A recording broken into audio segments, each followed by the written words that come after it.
Le agradezco enormemente que nos tome la llamada el doctor Rafael Alarcón Medina. Él es investigador en el Departamento de Estudios Culturales del Colegio de la Frontera Norte de el COLEF. Doctor, muy buenos días. Hola, ¿qué tal? Muy buenos días. ¿Cómo están?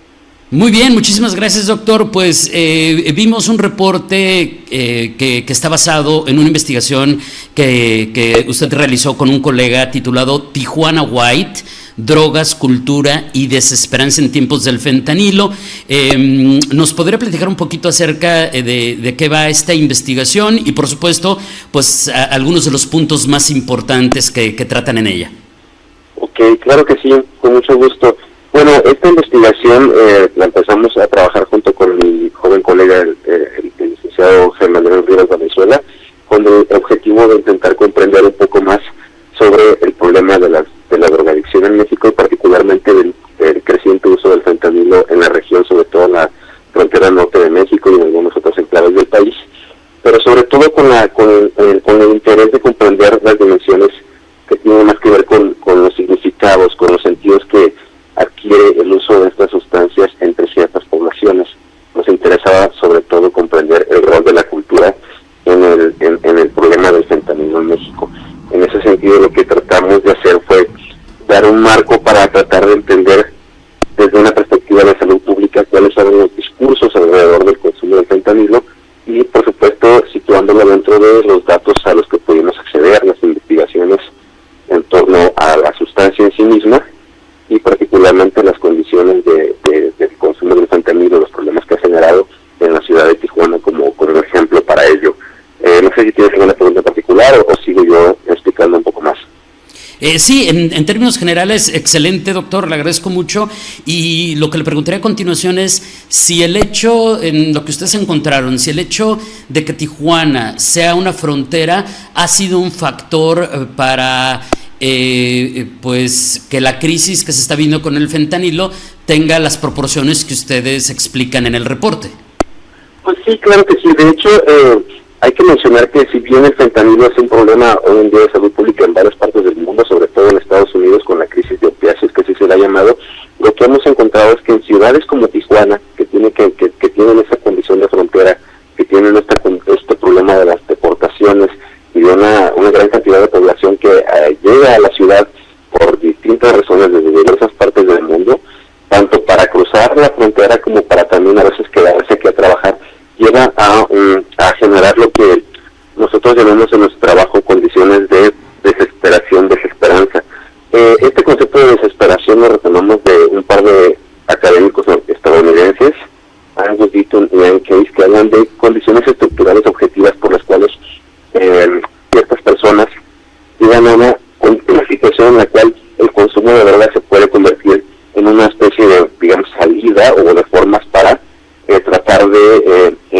enfrentar situaciones de desesperación, en el sentido de que hay una crisis de los sistemas educativos, de los sistemas económicos, es decir, de las condiciones laborales. También se menciona crisis de la estructura familiar, y son condiciones específicamente objetivas. En el caso de nuestra investigación agregamos la de desesperanza porque nos parece que también hay una dimensión subjetiva, es decir, una dimensión de falta de sentido en la vida cotidiana, que al juntarse ambas situaciones puede llevar a muchas personas a encontrar en el uso de sustancias una especie de salida momentánea a una serie de situaciones muy difíciles, ¿no? En ese sentido, nuestra investigación nos arrojó que efectivamente en espacios de frontera como Tijuana, Ciudad Juárez, donde hay una gran población que ha experimentado situaciones de desarraigo social, familiar, ¿no? Y por supuesto también a veces de abandono institucional. Eso ha contribuido mucho a que otras condiciones previas que son biológicas, psicológicas y socioambientales lleguen a el consumo de drogas. Y en el caso del fentanilo, lo que tratamos de resaltar es que las propias características de esta sustancia, en términos de su peligrosidad, dado que una muy pequeña cantidad de la misma puede ser mortal, nos apunta pues a un posible a la posibilidad de un riesgo de una epidemia muy peligrosa, y sobre todo ante la cual nos parece que el Estado mexicano en particular no tiene las condiciones para enfrentar, y que también ha sido abordada desde un discurso que no considera, digamos, a la adicción como un problema de salud pública, sino como un problema de malas decisiones. Creo que por ahí va nuestra investigación, en el sentido de tratar de repensar las estructuras a partir de las cuales pensamos la adicción, le damos un sentido,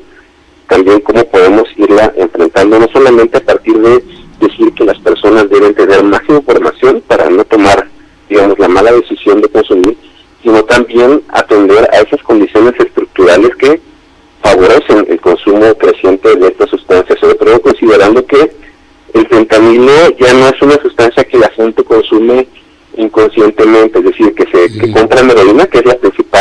fue la primera y principal forma en la que, digamos, el fentanilo sustituyó sustancias ya existentes,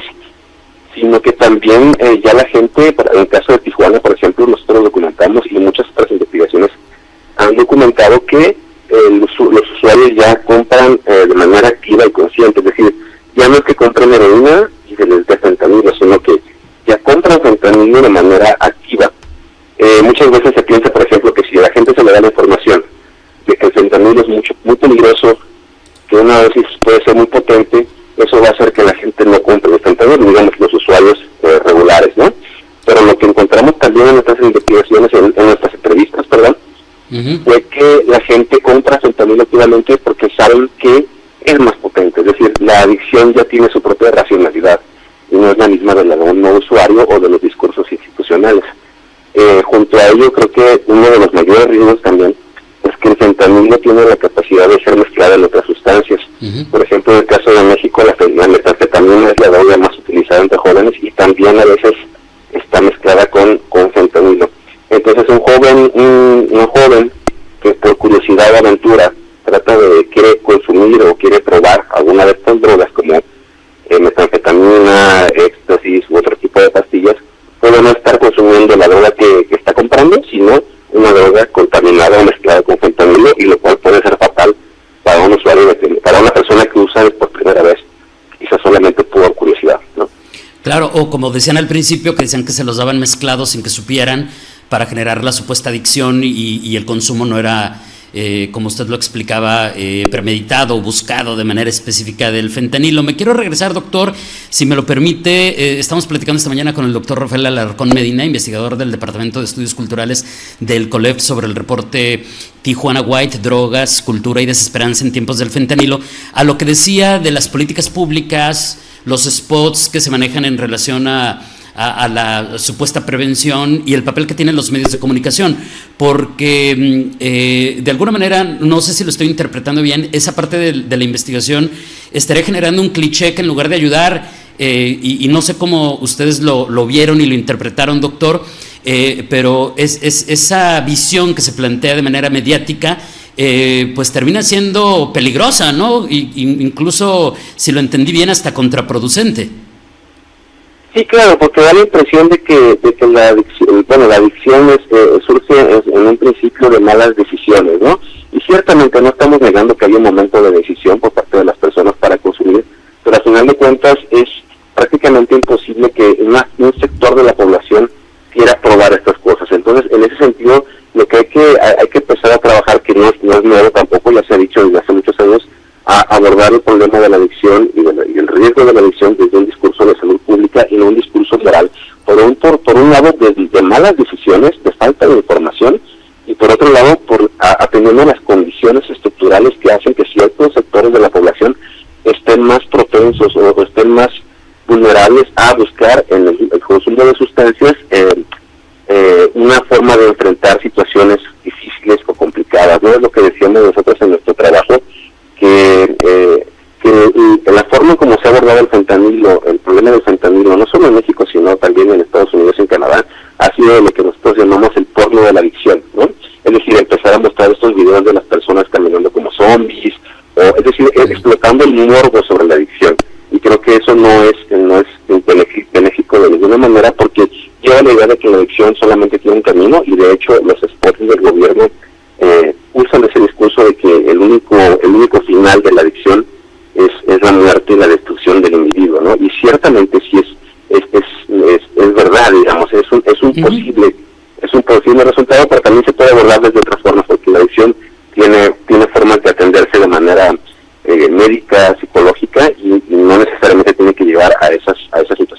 Pero entonces, doctor, el sentido común me dice que esas políticas públicas tendrían que irse más a lo que nos explicaba justo al inicio de esta plática, a la desesperanza, a atacarlos, por qué llegan a esa situación, por ejemplo, los deportados, que también nos platicaba de ellos, a la precariedad en todo lo que implica hablar de ese concepto, para poder combatirla sin desechar los otros temas que si bien pueden tener validez, y eso es lo que entonces yo entendería que falta entonces en las políticas públicas, doctor. Exactamente, falta trabajar eso, ¿no? Digamos, los problemas, sobre todo, yo enfatizaría las siguientes dimensiones. Una es la cuestión del sistema de salud, ¿no? La otra es el trabajo sobre el sistema educativo, no solamente en términos de acceso, sino que realmente una educación no te garantice, pero al menos te asegure que vas a tener mejores opciones de trabajo, ¿no? Y sobre todo también la última es mejorar las condiciones laborales, porque me parece que estas tres dimensiones, si no se trabajan bien, pueden llevar a una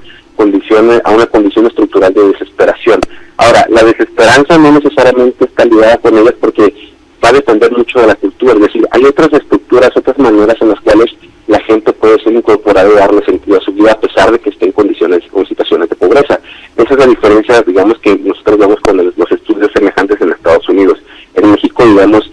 la pobreza, digamos, son condiciones estructurales desde hace muchos años, pero eso no ha llevado, por ejemplo, a una crisis de opiáceos, ¿no? Como en Estados Unidos, pero es porque hay otras estructuras de pertenencia que todavía ejercen su fuerza de cohesión o de integración entre la población. Pero el problema es cuando tienes poblaciones, por ejemplo, que vienen de otros estados del sur del país, del centro del país, hacia las maquilas en el norte de México, o la población desplazada por violencia, o los deportados de Estados Unidos, donde llegan a un entorno donde no hay formas de integración, no hay formas de atención institucional para incorporar a esas personas,